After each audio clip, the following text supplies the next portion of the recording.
Is there anything you learned about David after going through this? I mean, I know you're still in it. You're immersed in this world. It's not until you dramatize the events that you realize, oh, he never had to write any of this stuff. And the fact that he did is a huge part of what makes him relatable and great. And so it just reminds me of, like, God can use it all. And I think that is the hero's journey. And I think we all have a hero's journey to live. And I think our fear keeps us from living that hero's journey.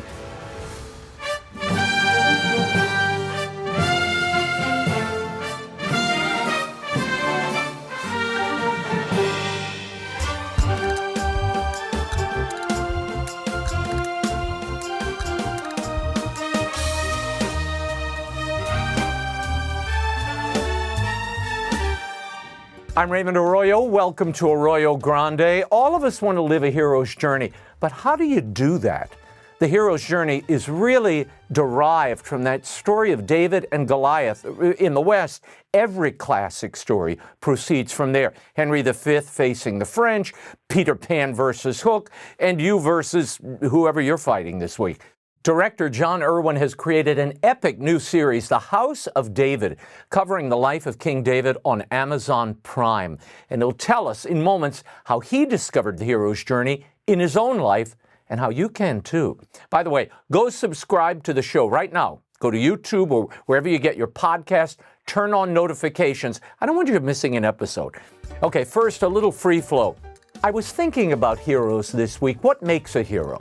Certainly not spandex and a cape. I mean, military veterans come to mind. There are political heroes. And of course, Madam Web, though that's barely a hero. And to me, heroes are the people who fulfill their duty and don't yearn for credit. There was a story this week that I'll bet most of you missed. You remember the Matrix series, actress Carrie-Anne Moss. She played Trinity opposite Keanu Reeves in all of those films.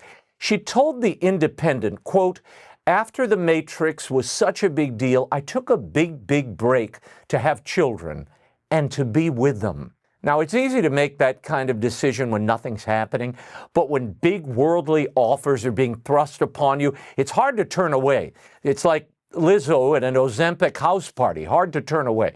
Like Blake Lively at her lawyer's office, let's file one more complaint against that Baldoni guy, very hard to turn away. The truth is, I can tell you, there is no more heroic path than starting a family and nourishing the young lives entrusted to you.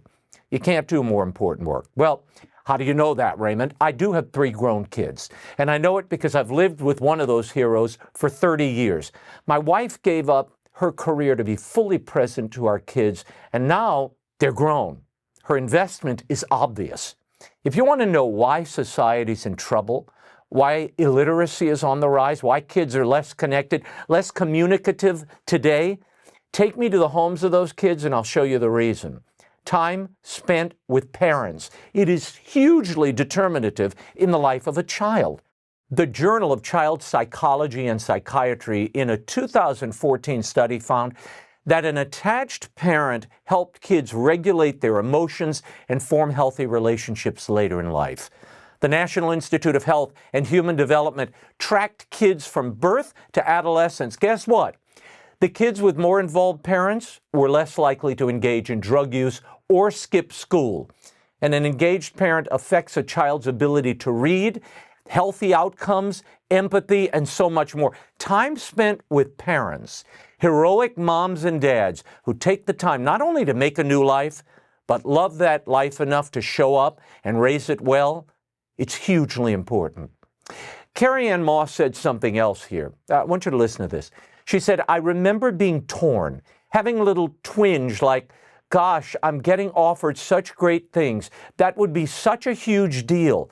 And I was holding my baby in my arms thinking, at the end of my life, will it matter to me that I have another movie on my resume? Or will it matter to me that I held my baby?" I instantly thought no. It was a no-brainer. And I'm so glad I did that. I'm so glad I don't have that regret. Boy, is that a loaded sentence. Listen to that. There are so many parents I know, and when you're a parent looking back, you can say that sort of thing. It's hard to resist the allure of the world. And those allurements are a hell of a lot easier than walking the floors at night, doctor visits, parent-teachers conferences, weekend practices. That is hard work. Working out of the home, a heck of a lot easier, with breaks and vacation time. Moss is right. At the end of your life, no one will care about another movie on your resume, but your kids might, especially if no one was there for them. I've met so many people who have regrets, incredible careers, fame, all the attention, but they're riddled with regrets. The hero's path is not the easy or the glitzy one, but the sacrificial one, and it's the most long-lasting because you are literally shaping the future of your own family and countless others. How many alleged heroes can say that? There's a movie opening this weekend that desperately wants to cash in on its venerable heritage while running from it. It's the live-action Snow White, and it has more identity problems than a malfunctioning magic mirror. Rachel Zegler, who plays Snow White in the movie, is a Latina, and she said years ago that she's playing the role as a Latina princess. The new movie explains Snow White's name away by mentioning that the lead character survived a snowstorm. I'm glad it wasn't a power failure. But with this new backstory, we are suddenly in an entirely new fairy tale. And it's neither the Brothers Grimm's nor Disney's. Why not just tell a story with a Latina heroine? Was the Encanto script not available? Surely Lin-Manuel Miranda could have penned a new song or two. Or did they fear that no one would come to a live-action version of that movie? I guess it's easier to sell Snow White, the brand, since it goes back to 1937, even as the filmmakers try to escape what made the story so compelling and enduring. What do kids love about the original movie? What is it? The dwarves. Sleepy, Dopey, Doc, and Tito. Well, this new live-action version originally featured Snow White and the 7 multicultural people, a diverse collection of actors living in the woods together. I guess whatever it took to get away from mentioning those dwarves. But following an angry reaction from the public and protests from actors who were members of the dwarfism community, Disney backtracked. They opted for CGI dwarves, and they're animated in a live-action movie. Hi-ho, we're still fake, you know. But don't worry, the dwarves are still not referenced in the title, just Snow White or Blanca Nieves, or whoever the character is now. Rachel Zegler ran into trouble when she gave her Gen Z opinion of the musty, outdated character that she was contracted by Disney to play a few years ago. Watch this. It's no longer 1937. She's not going to be saved by the prince. She's not going to be saved by the prince, and she's not going to be dreaming about true love. She's dreaming about becoming the leader she knows she can be. So if she's not dreaming of true love, and she's not going to be saved by the prince, why the hell are they doing a live-action movie called Disney's Snow White? It's a double lie.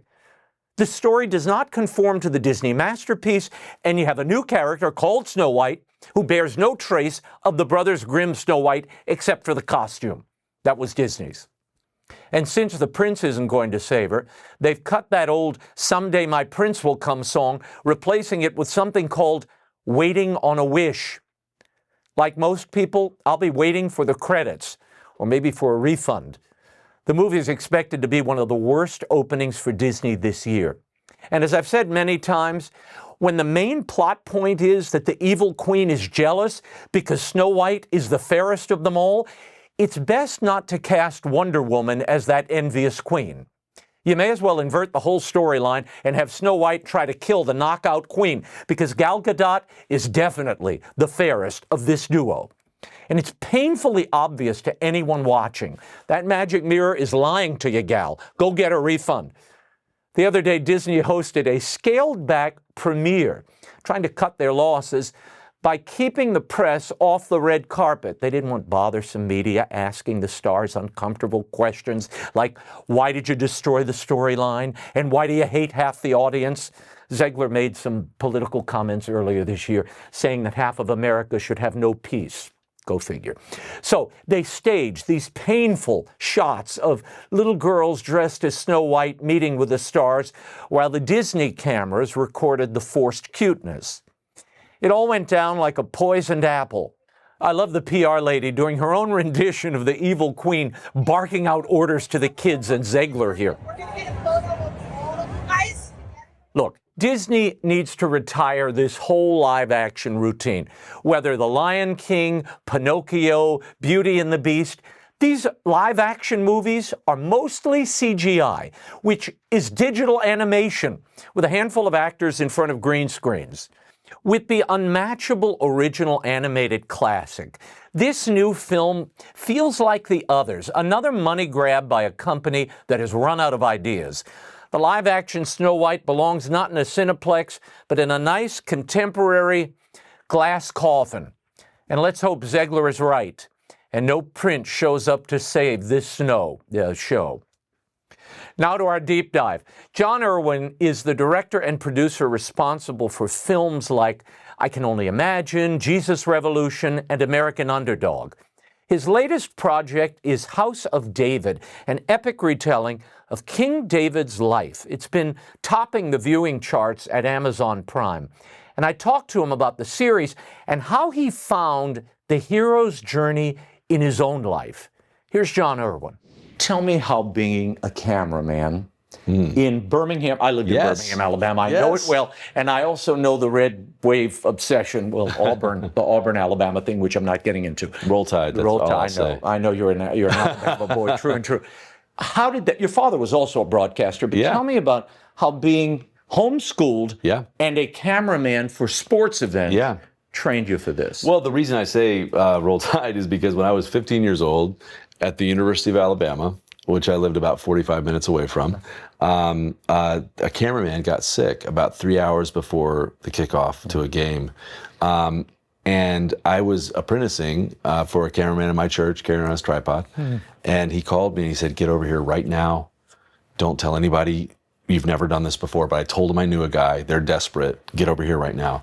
And that was my way into film. And I had the time of my life. I was a homeschooled kid, and I had never even seen a camera that big. I could zoom into a quarter of the moon. So I'm just zooming the camera in and out of the moon. I don't know what they were thinking of in the truck. And I legitimately had the time of my life and knew that I had sort of met my career obsession.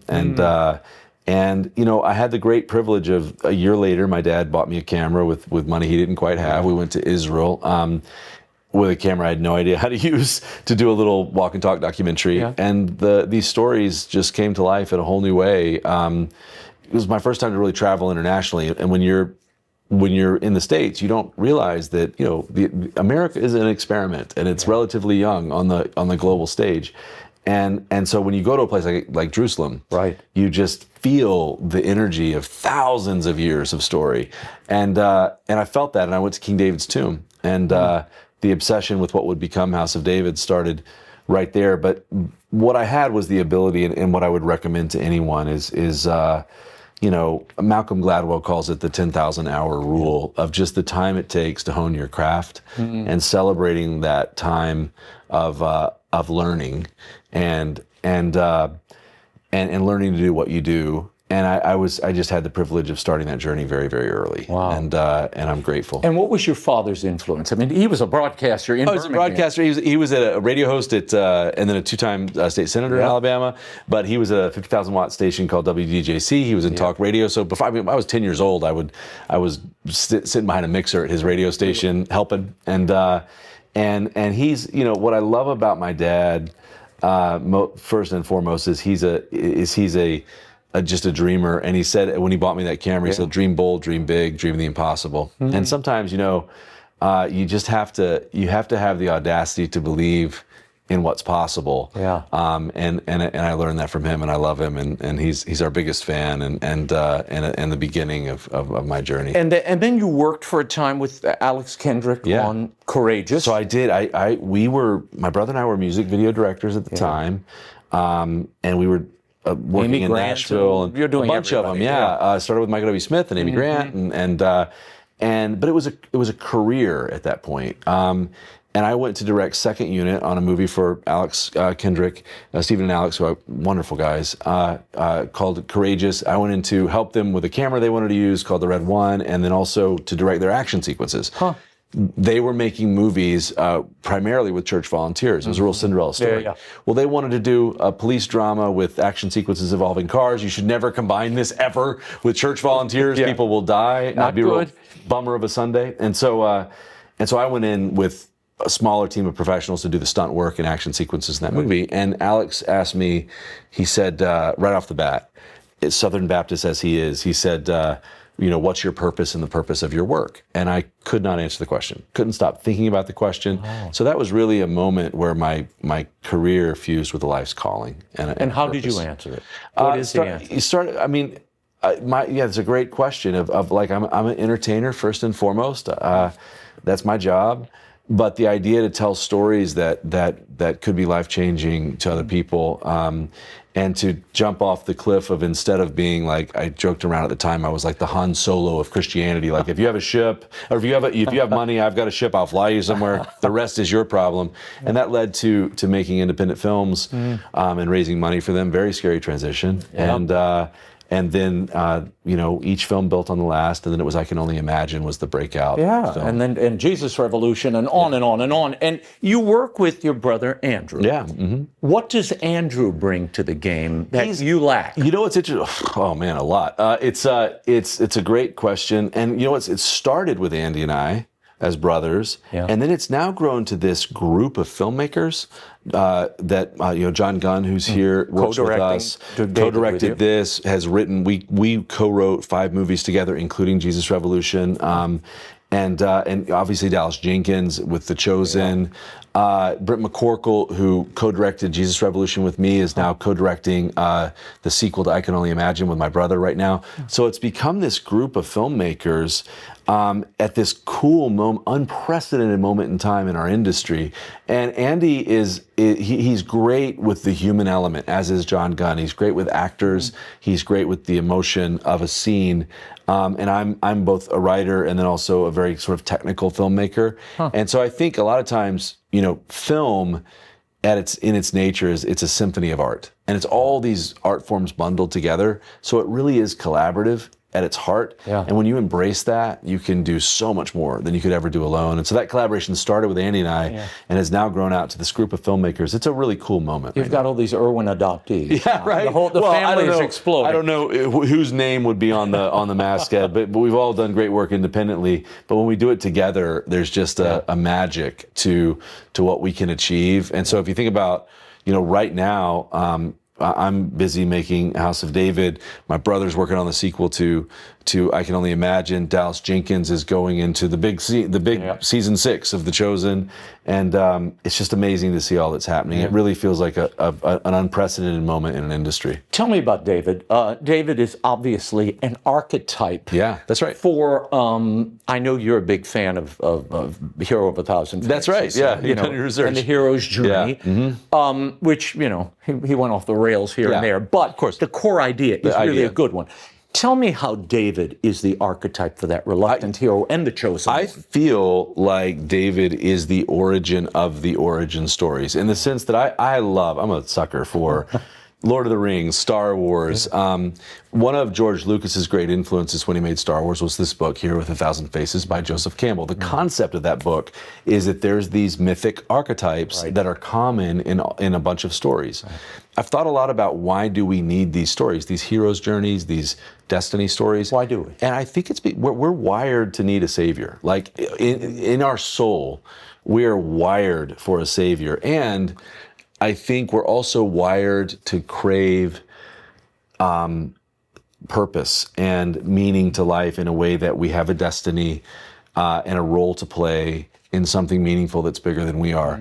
And I think that's why we're drawn to these stories. And so, which George Lucas credits the success of Star Wars to. A lot of the archetypes in Star Wars are those mythic archetypes. Tapping into those archetypes. And so if you watch House of David, David himself, this is one of the original hero's journeys, boy chosen to be king. And if you look at like the prophet Samuel, played by the great Stephen Lang, he's very much in the Gandalf, I was about archetype, to say, he's even got the beard and the flowing white locks and the whole routine. And the sword play, which I don't want to ruin for anybody, but it's all there. It's all there. And so if you love these type of stories, I think whether or not you really know much of the Bible or not, I think a lot of people know the term David and Goliath as synonymous with the underdog, but they don't know the story. And so I think you'll find it very familiar even if you don't know anything about the story. Well, it's kind of the backstory that you didn't know, the origin story that you'd forgotten about or didn't or never knew. Correct. Tell me what drew Jon Erwin to this David character. He's a complex character. Character. The boy David's an easy one to embrace and love. Yeah. As he becomes king.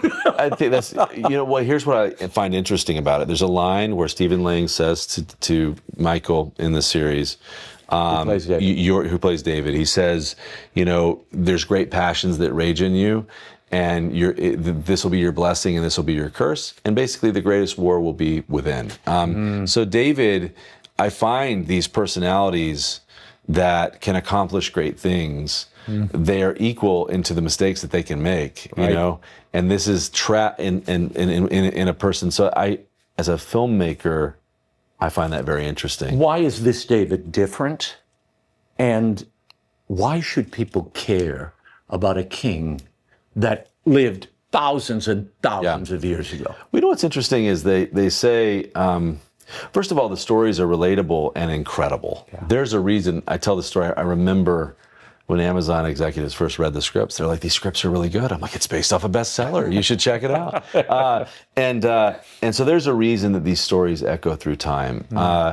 And the timelessness of this person's word, one of my favorite bands, For King and Country, they just did a cover of the U2 song Psalm 40, 40-year-old song, 3,000-year-old lyrics. And it just shows you how enduring this character, one of the most famous kings who ever lived, his 1 square mile city, Jerusalem, has defined much of human history. We count time by events that happen in that region. And I think that the story is just incredibly relatable and epic in every way. And the thing I find most about it that I was probably drawn to is the authenticity and honesty of the Psalms. Yeah. Like, history is written by the victor. David was a king. We never had to know about his mistakes. He could have cleansed history, never had to know that Bathsheba was Uriah's wife. And the fact that this king was writing these authentically honest human songs and saying, sing this to the people, is unbelievable. And I think it's his quest for the heart of God that I find most interesting despite his flaws. I think the further you go in life, you just make mistakes, and I think so many of us identify with the idea that either I'm unqualified to serve God because I'm not good enough, or I'm disqualified because of something that I've done. Like, we wrestle with those things. I know those are relatable to me. Yeah. And I love telling the story of this person who made some epic accomplishments and epic blunders, but found his way back to God every time and kept singing through it all. What people don't realize, I was in the theater before this, and when you play a role or when you're immersed in a character that existed like this, you usually learn something from them that you didn't expect or didn't see at first reading, or even after an obsession. Is there anything you learned about David after going through this? I mean, I know you're still in it. You're immersed in this world. I think the idea of his almost fearless honesty is the reason why. I mean, only about 15% of the Psalms are God is great and life is great. Yeah. The rest are, I am struggling. Help me. And the range of human emotions are represented in this person's writings. And I think it's not until you dramatize the events that you realize, oh, he never had to write any of this stuff. And the fact that he did is a huge part of what makes him relatable and great. And so it just reminds me of God can use it all. Solomon, who dedicated, I always see the bookends of the whole saga, if I were to be able to tell the whole saga, of these two, kids, basically teenagers, crying out to God, one obscure in the hills of Bethlehem, the other on the Temple Mount, doing what his father couldn't do and beckoning God to earth at the temple. And Solomon was Bathsheba's son of David's worst mistake, and yet God can use it all and redeem it all, and David kept singing through it all.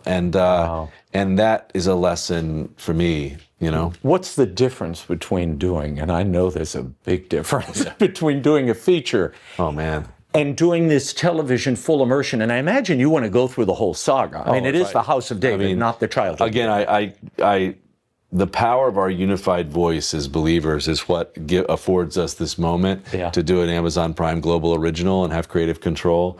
And so my hope is that the series does well enough that we can tell the whole story, which would be a multi-season epic that we've already mapped out. But I think that television is my first foray into television. You know, I do feature films. It is, I would say, 5 times the work, but probably 10 times as fulfilling. Like, it's just the amount of story that you can tell is so unbelievable. It's also tons of work, but I think that's the reason why there's not been a definitive David movie. There hasn't really been. His life is an odyssey. It's too much story to be crammed into a movie. This is the treatment the story deserves, I think, which is a hours and hours of exploration. And a sweeping epic. I mean, this is big and very intimate. I mean, you get the full. That's why I wanted. I'm glad you said that. That's why I wanted to partner with Jon Gunn primarily on the project, because he's so human in his storytelling, and he strives for that level of authenticity. I love scope and scale, so I sort of wanted that fusion and the balance. And it's epic, authentic, intimate stories, and it's everything I love about a great TV series, or it's really a love letter to like the original Fellowship of the Ring movie and the way they made it, and they went out on the land and did it for real. And or Braveheart, I think. And so like an older way of making things. I'm glad you brought. I was going to ask you this later. What's the contribution of Mel Gibson in this faith space, opening this up and kind of setting the benchmark? I did the first interview on the set of The Passion. I remember seeing a rough cut of The Passion with 3,000 pastors in Florida and being just blown away. I think Mel is one of the great masters of the craft of film. Masters. Any interaction I've had with him, he will talk your ear off about the craft of film, and I find it to be immediately applicable and deeply helpful, and I find him to be one of the most candid, authentic creators I've ever had the privilege of interacting with. And I think The Passion is one of the great works of art in the history of our business, and the leap he took for that movie was an extraordinary act of faith. And what do they say? If you stand on the shoulders, if you see clearly, you stand on the shoulders of giants. One of the things I love about film history overall is it's like layer upon layer upon layer of filmmaker reacting to another filmmaker's work or given an opportunity because of the success of another filmmaker. And I love his movies, and I love it the most when he partners with Randall Wallace, which is another wonderful friend and wonderful writer and director. And I am in their wake and in their shadow, and grateful to be doing any of this, and would not be here without the success. Why did it take Hollywood all this time? That was 20 years ago, The Passion. He opened up this enormous audience. I mean, hundreds of millions of dollars that movie made. Why did Hollywood not jump on the bandwagon and just say, look at this audience? It's taken all this time, and now the Wonder Project. Well, that's the goal and dream of the Wonder Project, is an independent studio that could endure the test of time to solve that problem. I think the core problem is, we call it the gap, and it's a gap between the craft and of filmmaking and the authenticity of the audience, the content. So you typically, except for Mel Gibson, and I think he made The Passion, then he wanted to go and do other things, Thank God he didn't want to do David, because I wouldn't be here. But I think that other than Mel, you get this thing of, you either get things that are authentic to the audience but poorly made, or you get things that are very well made but inauthentic, and in some ways a betrayal to the audience. Exactly. And so there's been this gap that we've been trying to close, where you, on the one hand, can make the content excellent, but also authentic. And that has been a problem, really, that there just has not been enough Christians inside the industry that are trying to discipline themselves and master the craft of film as much as they can. And that's a lifelong quest. That's something that you never fully achieve. Art is built over time. But I would say that, for me, David is sort of like the Mount Everest of storytelling, and it took all the films that I've made to try to work up to a level of craftsmanship that I think the story deserved. It's not that it's perfect, but I think that I shouldn't have done this story 5 years ago or 10 years ago. It took that much time. Has it exhausted you more than you thought? Oh yeah, I would say that, but it's a great exhaustion. I mean, there's nothing like, being exhausted on the field of battle in a worthy cause, and so it's a meaningful exhaustion, which I find less than, I would rather be thoroughly exhausted in something that I believe in than sort of tired in something mediocre. There was a great quote I came across from you that I just loved, where you mentioned Walt Disney. Yeah. And I bet you can come up with a quote. But it was, I'm not trying to entertain the critics. I'd rather take my chances with the people. I mean, first of all, I love that, Walt by the way. Disney This is my credo. was the king of quotes. And one of the great entertainers in the history of entertainment, obviously, and one of the great inspirations, culture shapers to any. And he was not only a great creator, he was a great entrepreneur, and so much of the inventions of technology that drive our industry came from the Walt Disney Company. Back to like the multiplane camera that Iwerks made for him. But I loved his perspective on the audience and some of the, he had the way of distilling things down to a line. And oftentimes I just want to make sure, like, am I serving and entertaining the right group of people? Of course I love it if there's a good critic review or when, American Underdog was certified fresh, and I'm grateful. And but I've got 4 A+ cinema scores, and that's from the audience, which I love. And at the end of the day, what we say is, it is not about us, it's about the people in the seats and the experience they're having with the content.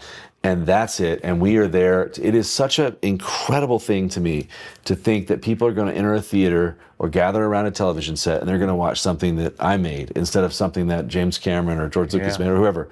And so you try to honor that. And at the very first goal is to relentlessly entertain the audience. In multiple languages across the world. Across the whole world. And so that's the quest. And so, as great as it is to be celebrated in any other form or to any other group by critics, my relationship is with the audience first and foremost. Tell me about Michael Iskander, who is your David. He's incredible. Now, I saw him in Kimberly Akimbo on Broadway. Unbelievable. I had a son in New York, and I remember. And when I saw the picture of him, I said, "Where do I know this kid from?" I looked him up. How did you find him? Here's a better question. What's the quality in him that you needed in your David? It really comes down to one word. And that word is conviction. I thought you were going to say conviction, but okay. Also that. But I needed a depth of soul. I needed a gravitas, and I needed a conviction in his eyes. And I had the privilege of directing Jonathan Rumi, who obviously plays Christ for Dallas and The Chosen, and just understanding the depth of soul and conviction that Jonathan had. That really was what I was looking for. But then also, you think about the practicality of the role. It's like a bullseye within a bullseye. I had to have a musician. I had to have an athlete. I had to have somebody that looked that was from the region, that favored. He's an Egyptian, right? He's an Egyptian, and so I felt proud of that. By the way, yesterday he and Jonathan Rumi together for a one-on-one interview, and I'm like, they look like family. I mean, 14 generations, but they look like family, and so so we looked at thousands of people for House of David. We looked at hundreds of people for the role of David itself. And his audition came in, and those moments that you just know. Like the 10 seconds into his audition, I'm like, having looked at hundreds of people, that's him. So I got on a flight, a red eye that night, and I said, I want to have breakfast with him. And we were thinking about 30 minutes to talk about the role. We talked about life and just cameras and all kinds of for 3 hours. Wow. And I said, I'm not supposed to tell you this because you never say this because it gives agents leverage. This is your role. I really do believe that. This is also an Amazon Global original. I've got a lot of people to onboard. So what I need you to do is just do the work. At every level, do the work. And at every level, he has outworked and outlearned, whether it was the accent, or whether it was the sling and stone or the lyre or the music that he sings live in the show. In Hebrew, which was his idea.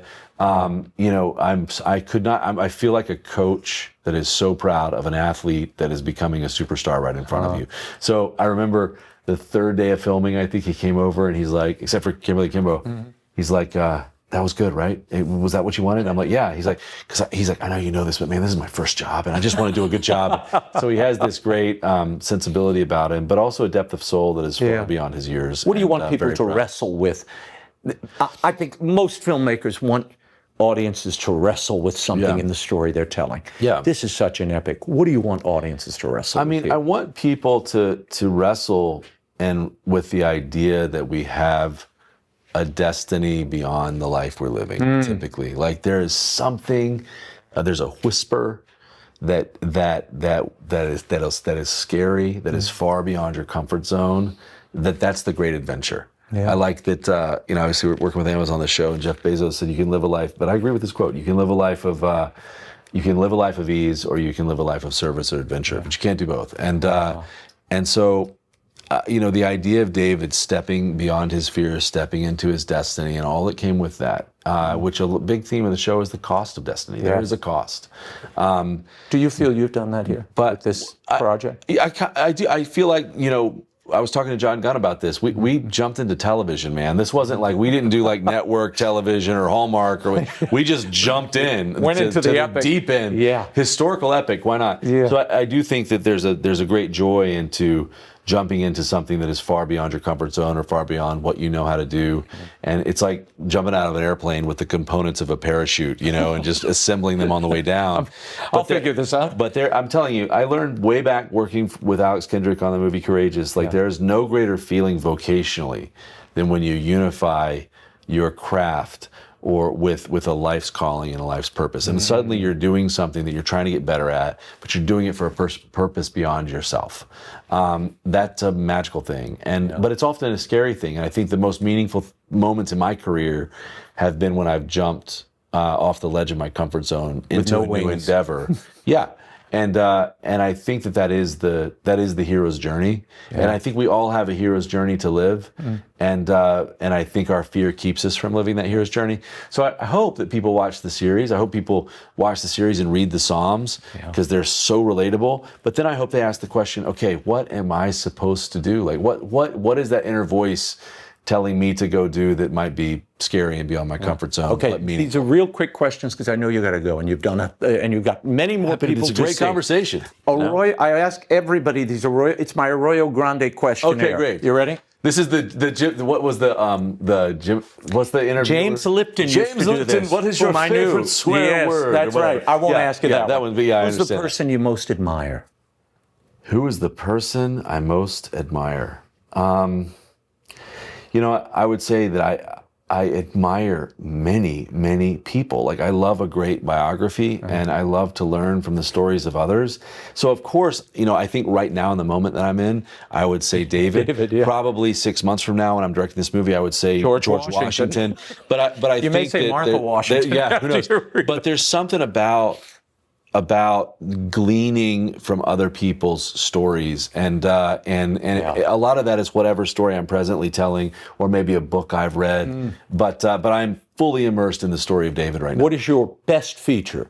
My best feature? Probably, I'll tell you this. This is the under-celebrated virtue. Okay. Curiosity. I think if you can combine curiosity with pain tolerance, there is not much that you can't achieve if you can just be constantly learning. And so I think I live my life with a level of curiosity and learning all the time. And I think when that is met with a level of determination, there are a few things that you can't achieve. What's your worst feature?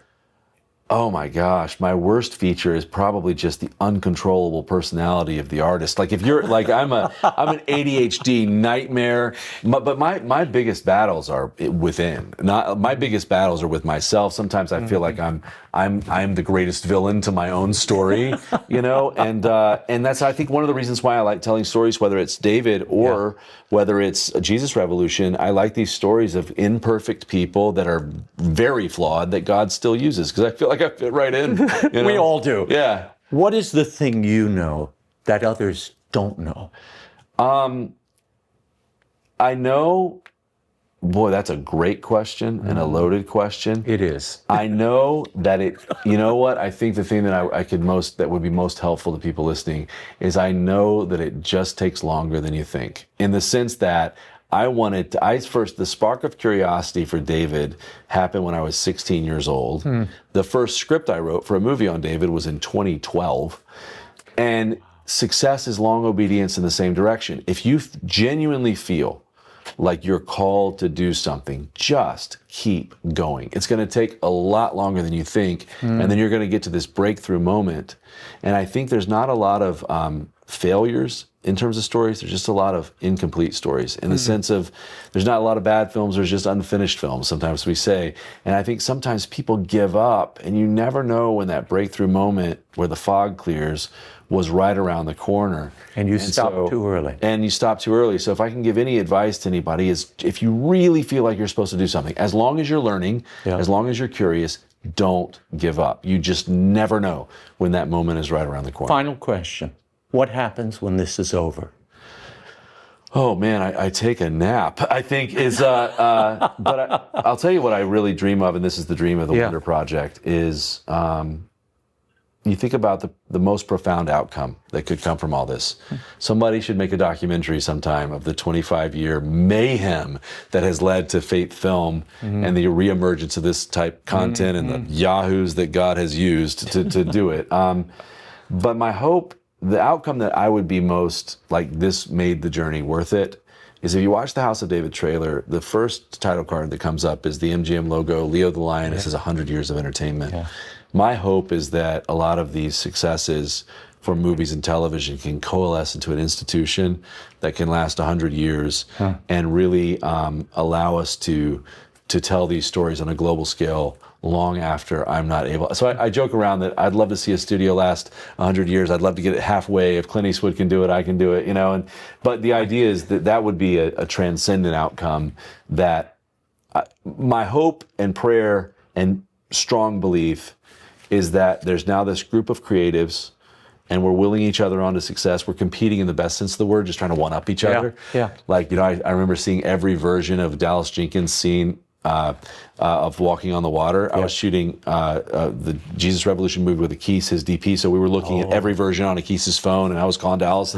But that was I feel that that's the best version of the Walking on the Water that I've ever seen. It was so well done. And that just makes me want to like one-up him with David and Goliath. I'm like, wait till you see David and Goliath. But that's happening, and my hope is that the work that we're doing as a group of friends and partners and collaborators right now will sort of break the dam, as it were, to allow creatives to come behind us and have their voices heard. And that would be the most inspiring goal. And to have any role in something that's emerging right in front of you, like, is a privilege. And to bleed on the bleeding edge, to be in the arena at all, is a great privilege. Well, Jon, it was not lost on me. Leo the Lion opened the movie, and David confronts Leo in the movie, but I'm not going to tell you what happens. Isn't that amazing? Pretty amazing. I just think that was actually one of the things that